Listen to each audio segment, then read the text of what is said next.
Hello students, आज हम देखेंगे लीनियर प्रोग्रामिंग के स्पेशल केसेस। इससे पहले जो हमने वीडियो में और पिछले लेक्चर्स में हमने पढ़ा है कि कोई भी अगर हम एलपीपी को सिंप्लीफाई करते हैं तो या तो उसको मैक्सिमाइज़ करते हैं या मिनिमाइज़ करते हैं। अगर हम मैक्सिमाइज भी करते हैं तो हमको क्या मिलता है, किसी एक पर्टिकुलर पॉइंट पे सॉल्यूशन मिलता है, या मिनिमाइजेशन में भी क्या होता है कि हमको एक पर्टिकुलर पॉइंट पे ही सॉल्यूशन मिलता है। तो स्पेशल केसेस क्या होते हैं? अब स्पेशल केसेस वो होते हैं जिनमें हमारे पास में क्या होगा कि कुछ मल्टीपल नंबर ऑफ सॉल्यूशंस निकलेंगे हमारे। हो सकता है कि हमारे पास एक से ज़्यादा ऐसे पॉइंट्स होंगे जहाँ की सॉल्यूशन क्या हो सकता है, मैक्सिमम हो सकता है। That means we can have multiple number of points और we can say infinite number of points. या फिर ऐसा भी हो सकता है कि हमारे पास में रीजन जो है वो बाउंडेड ही ना हो या अनबाउंडेड सॉल्यूशंस हो। तो हम ये बोल सकते हैं कि अब देखते हैं इसको एग्जाम्पल्स के थ्रू कि कैसे होते हैं हमारे केसेस। ठीक है, तो इसको आप अच्छे से समझ लीजिए, तो इसके बेसिस पे आप कोई भी प्रॉब्लम आ जाए तो आप क्या करेंगे, सिंप्लीफाई कर पाएंगे। तो चलिए आइए देखते हैं। जैसे स्पेशल केस में हम पहला क्वेश्चन हम ले रहे हैं, minimise the function z is equal to 2x plus 4y और सब्जेक्ट तो हमको कंडीशंस गिवन है। अब देखिए क्वेश्चन में क्या लिखा हुआ है कि show that minimum value of z, मतलब जो हमारा ऑब्जेक्टिव फंक्शन है इसकी जो मिनिमम वैल्यू है occurs eight more than 2 points, 2 point से ज़्यादा पर ये हमको क्या कर रहा है, सेम सॉल्यूशन प्रोवाइड कर रहा है। तो चलिए आइए इसको सिंप्लीफाई करते हैं और फिर हम इसको प्रूव करके देखते हैं। तो फिर वही हम प्रोसेस अप्लाई करेंगे कि हमारा ऑब्जेक्टिव फंक्शन को अभी हम छोड़ देते हैं। सिमिलरली हम इनिशियली हम क्या करेंगे, अपने इक्वेशंस हम ले लेंगे जो कि हमारे कंस्ट्रेंट्स हैं। तो कंस्ट्रेंट क्या है हमारा, 2x plus y is equal to 3 हम ले लेते हैं और यहाँ पर हम क्या करेंगे, let x equal to 0, so we will get value of y is equal to 3। और जब हम मानेंगे y equals to 0, so we will get x equals to 3/2। 3/2 means हो जाएगा 1.5। सिमिलरली सेकंड इक्वेशन हम ले लेते हैं, x plus 2y equals to 6, so let x equal to 0, so we will get y equals to 3 and when y equals to 0 we will get x equal to 6। यहाँ पे हम put up कर लेंगे और अब हम इसको ग्राफ के ऊपर प्लॉट कर लेते हैं। तो ग्राफ के ऊपर प्लॉट करने से हमको देखो पहले नहीं सोचना है कि हमारे पास सॉल्यूशन आ रहा है कि नहीं, पहले हम प्लॉट कर लेते हैं, उसके बाद में हम डिसाइड करेंगे कि हमारा सॉल्यूशन क्या आ रहा है। तो देखिए अब यहाँ पे क्या हो रहा है, 6 पॉइंट्स तो जा रहे हैं हम, 1 2 3 4 5 6। इधर भी हम स्केल ले लेते हैं, 1 2 3 4 5 6।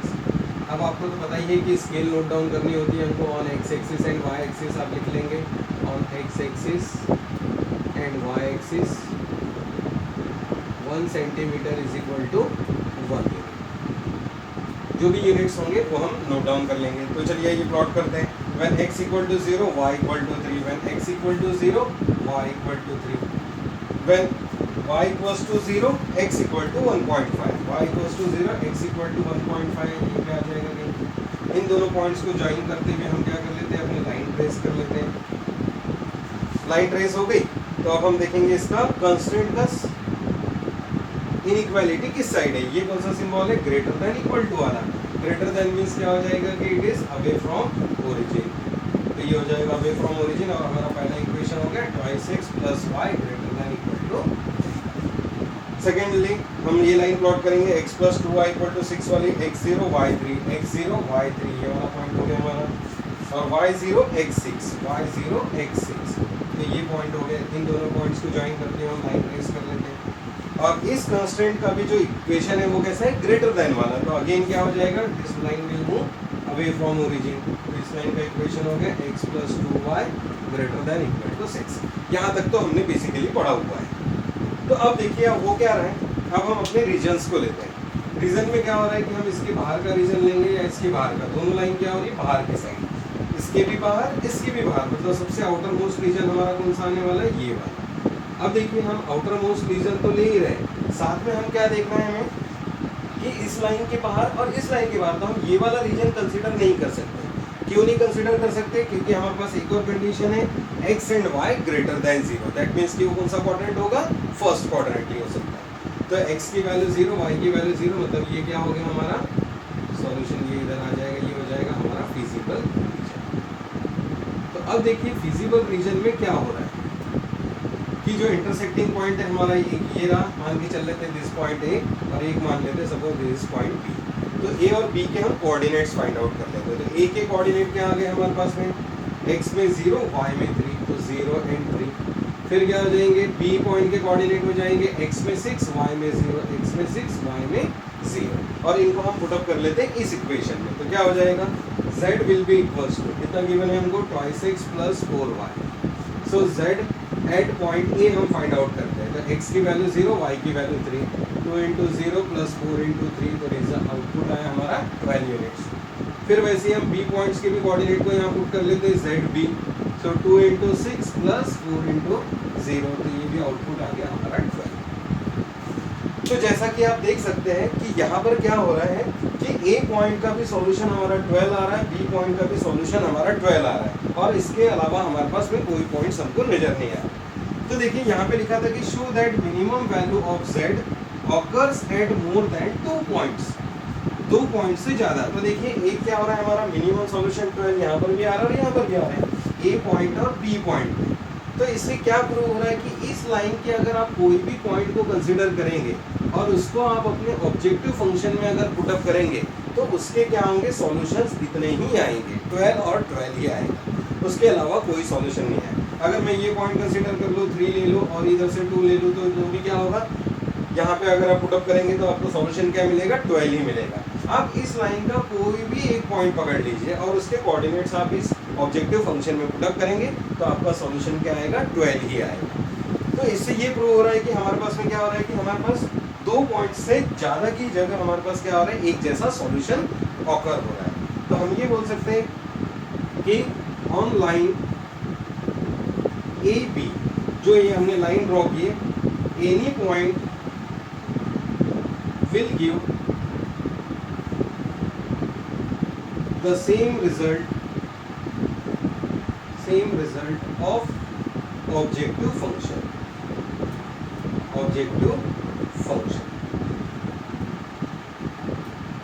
that is we have more than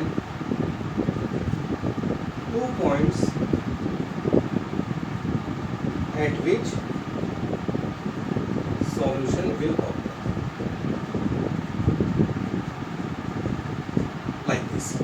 तो अब आप देख सकते हैं कि 2 पॉइंट्स पे तो हमको मिल ही रहा है, इस लाइन का कोई भी एक पॉइंट ले लेंगे तो भी हमको क्या मिलेंगे, इसके मल्टीपल नंबर ऑफ सॉल्यूशंस यहाँ पे मिल सकते हैं। दैट मीन्स कि मोर देन 2 पॉइंट्स ऐसे होंगे कि हमारे पास सॉल्यूशन अवेलेबल है। तो ये हमारा हुआ फर्स्ट केस। अब हम देखेंगे सेकंड केस, जिसमें हमारे पास में क्या होता है कि अनबाउंडेड सॉल्यूशंस कैसे होते हैं। तो आप इसका स्क्रीनशॉट ले लीजिए। तो चलिए ये नेक्स्ट एग्जाम्पल हम लेते हैं। मैक्सिमाइज एक फंक्शन लिया है हमने, z is equal to minus X plus 2 आया, हमारे पास में कंस्ट्रेंट्स अवेलेबल है। फिर से हम इसको प्लॉट करेंगे और यहाँ पे देखिए यहाँ लिखा हुआ है is the LPP solvable, solve हो सकता है क्या, अगर हो सकता है तो ठीक है, तो हमको क्या करना है, उसका आंसर जस्टिफाई करना है कि हो सकता है कि नहीं हो सकता है। तो चलिए इसको देखते हैं। वो फिर से हम ले लेते हैं अपने कंस्ट्रेंट्स। कंस्ट्रेंट में सबसे पहला है x plus Y equal to 5, तो let x equal to 0, so y will be equal to 5, y will be equal to 0, so x will be equal to 5 हो जाएगा। ये हो गया हमारा फर्स्ट कंस्ट्रेंट। सेकंड है हमारा x ग्रेटर देन 3, तो इसके पॉइंट तो क्या निकलेंगे, x में 3, y में 0। और दूसरा नेक्स्ट कंस्ट्रेंट है हमारा x plus 2y greater than equal to 6, तो हम ले लेंगे equal to 6। Well x equal to कितना, 0, so y will be equal to 3 हो जाएगा, और जब y इक्वल टू 0 होगा तो x will be equal to 6 हो जाएगा। ये हमारा फर्स्ट कंस्ट्रेंट, ये हमारा एक सेकंड कंस्ट्रेंट, और थर्ड कंस्ट्रेंट हमारा क्या है, x greater than equal to 3, मतलब x की वैल्यू 3 और y की वैल्यू क्या हो जाएगी, 0, है ना। x में 3 हो जाएगा, y इज नथिंग, सो 0 हो जाएगा। तो अब चलिए इसको देखते हैं, अब हम प्लॉट करते हैं इसको भी। क्या हो रहा है इसमें, 1 2 3 4 5 एंड 6, फिर से हम ग्राफ ड्रॉ कर लेते हैं इसका। देखिए कॉन्सेप्ट को बराबर समझिएगा। पहले तो हम क्या करते हैं, कंस्टेंट को प्लॉट करेंगे, x0 y5, x0 y5, y0 x5, y0 x5। ये 2 पॉइंट्स हो गए हमारे, इनको ट्रेस कर लेते हैं। इसका कंस्टेंट जो है वो कैसा है, ग्रेटर देन मीन्स क्या हो जाएगा, अवे फ्रॉम द ओरिजिन। तो ये हो गया हमारा equation, x plus Y greater than equal to 5।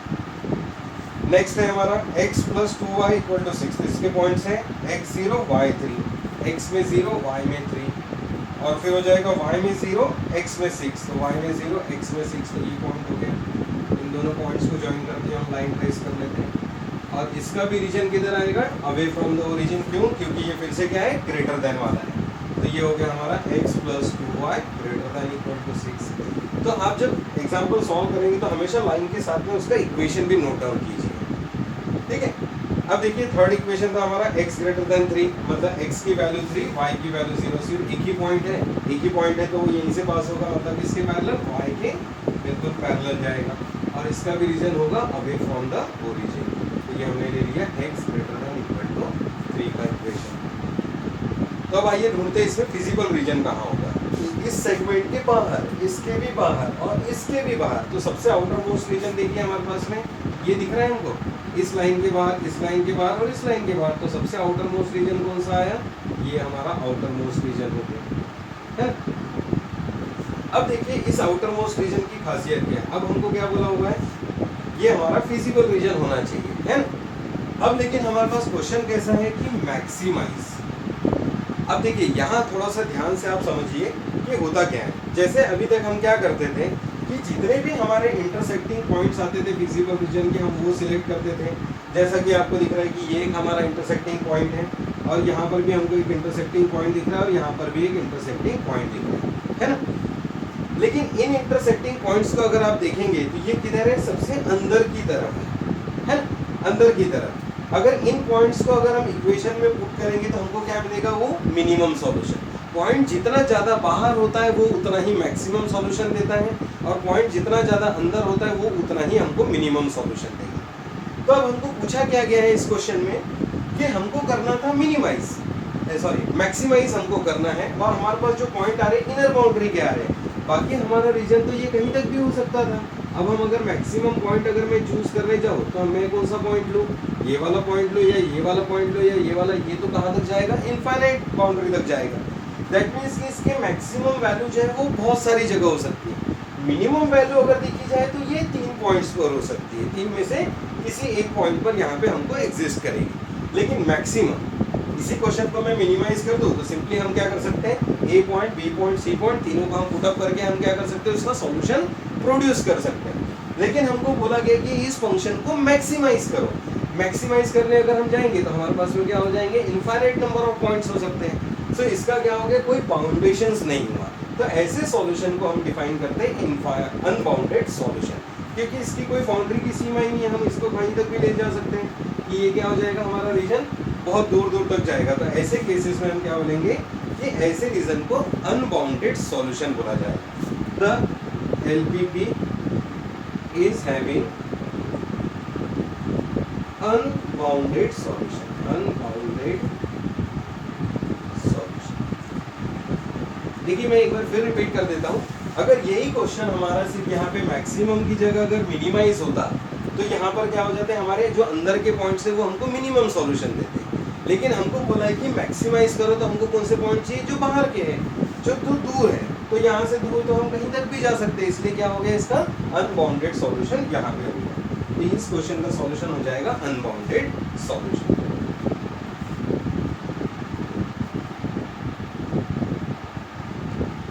चलिए आइए देखते हैं, एक और हम एग्जांपल लेते हैं जिससे हमको अनबाउंडेड सॉल्यूशन और क्लियर हो जाएगा। जैसे देखिए मैक्सिमाइज हमको एक फंक्शन गिवन है और ये गिवन है सब्जेक्ट टू कंस्टेंट्स हमको गिवन है। फिर से हम इसको प्लॉट करते हैं और देखते हैं इसका सॉल्यूशन एग्जिस्ट करता है कि नहीं करता है। तो क्या हो जाएगा सॉल्यूशन में, let x minus Y less than equal to 1 हम ले लेते हैं 1। मतलब क्या हो जाएगा, when x equal to 0, x की वैल्यू 0, सो y की वैल्यू क्या हो जाएगी, y will be equals to -1। When y equal to 0, so x will be equal to हो जाएगा 1। ये हो गया हमारा फर्स्ट कंस्ट्रेंट।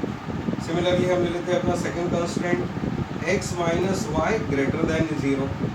तो जब हम देखेंगे कि x की वैल्यू 0 होगी तो क्या हो जाएगा, y भी 0 हो जाएगा, और y जब 0 होगा तो x भी 0 हो जाएगा। तो ये मतलब क्या होगा कि x 0 तो y 0, मतलब ओरिजिन पर आएगा। तो इसको जस्टिफाई करने के लिए हम क्या कर रहे थे, y को इस साइड ले आते हैं, x minus Y equal to 0। So that means कि क्या होगा, x will be equal to y होगा। और x इक्वल टू y अगर कभी भी होता है, that means when x equal to 1 तो y equal to 1, when x equal to 4 तो y इक्वल टू 4। हम कोई भी पॉइंट्स एज्यूम करके हम लाइन ड्रॉ कर सकते हैं। और जब भी x इक्वल टू y का इक्वेशन होता है, ये लाइन हमेशा कैसी ड्रॉ होगी, लाइन इज 45 डिग्री इंक्लाइन।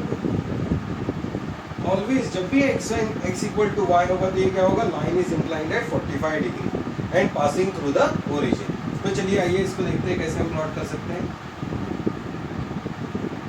तो हमारे पास पॉइंट्स आ रहे 1 -1, तो हम ले लेते हैं क्या, x में 1 2, y में भी 1 and 2, -1 -2 -1 -2 लाइक दिस। और देख चलिए इनको प्लॉट करते हैं, x 0 y -1, x की वैल्यू 0 y की वैल्यू -1, ये पॉइंट हो गए। x equal to 1 y equal to 0, x equal to 1 y equal to 0, ये पॉइंट हो गया। इन दोनों पॉइंट से पास होती है हम क्या कर लेंगे, लाइन अपनी ड्रॉ कर लेंगे। लाइन हम ड्रॉ करेंगे, रीजन क्या गिवन है, greater than sorry less than equal to मतलब कौन सा हो जाएगा, टुवर्ड्स द ओरिजिन। हम इसको ले लेते हैं टुवर्ड्स द ओरिजिन, क्योंकि हमारा ओरिजिन इधर है। x minus Y less than equal to 1। Second equation में देखिए x इक्वल टू वाई है, तो x इक्वल टू वाई मैंने अभी बताया, line is inclined at 45 degree. जितनी वैल्यू x की होगी उतनी ही वैल्यू y की होगी। इसका मतलब व्हेन x इक्वल टू 0 तो y equal to 0, when x equal to 1 तो y equal to 1, when x equal to 2 तो देन y इक्वल टू 2। तो ऐसे हमारे पास नंबर ऑफ पॉइंट्स आते जाएंगे। तो अब हम क्या कर सकते हैं, इन पॉइंट के ऊपर से हम लाइन को ड्रॉ कर सकते हैं। तो हम ये लाइन ड्रॉ प्लॉट कर ली हमने, और इस लाइन का इक्वेशन होगा x minus Y greater than equal to 0। अब ग्रेटर देन इक्वल टू 0 मतलब क्या हो जाएगा, फिर से अब देखिए, तो अवे फ्रॉम ओरिजिन, तो अवे फ्रॉम ओरिजिन हम तो अभी कहाँ पर है, ओरिजिन पर ही है। तो अवे फ्रॉम ओरिजिन इधर भी हो सकता है, इधर भी हो सकता है। तो हम क्या कर लेते हैं, कोई भी एक रीजन ले लेते हैं, मान के चलिए कि अवे फ्रॉम ओरिजिन हम इधर मान लेते हैं। तो हुआ क्या, अब हमारे पास में क्या होगा, फिजिकल रीजन दोनों के बीच में आएगा, दोनों के बीच में आएगा तो ये हम लेते जाएंगे। लेकिन इसको कब तक हम लें, ये तो क्या होगा, इनफाइनाइट चलते जाएगा, इसका तो कहीं एंड ही नहीं होगा। इसलिए क्या हो गया, ये क्वेश्चन का भी सॉल्यूशन अनबाउंडेड हो जाएगा। तो this LPP problem is having unbounded solution, so optimal solution does not exist। हम ऐसा लिखेंगे, the given LPP has unbounded solution, so optimum solution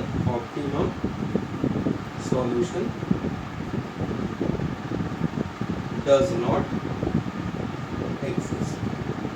तो इसमें क्या हो रहा है, हमारे पास ऑप्टिमम सॉल्यूशन एग्जिस्ट नहीं कर पाएगा, क्योंकि यहाँ पे क्या हो गया, अनबाउंडेड सॉल्यूशन आ गया। तो ये केस है आपके लिए।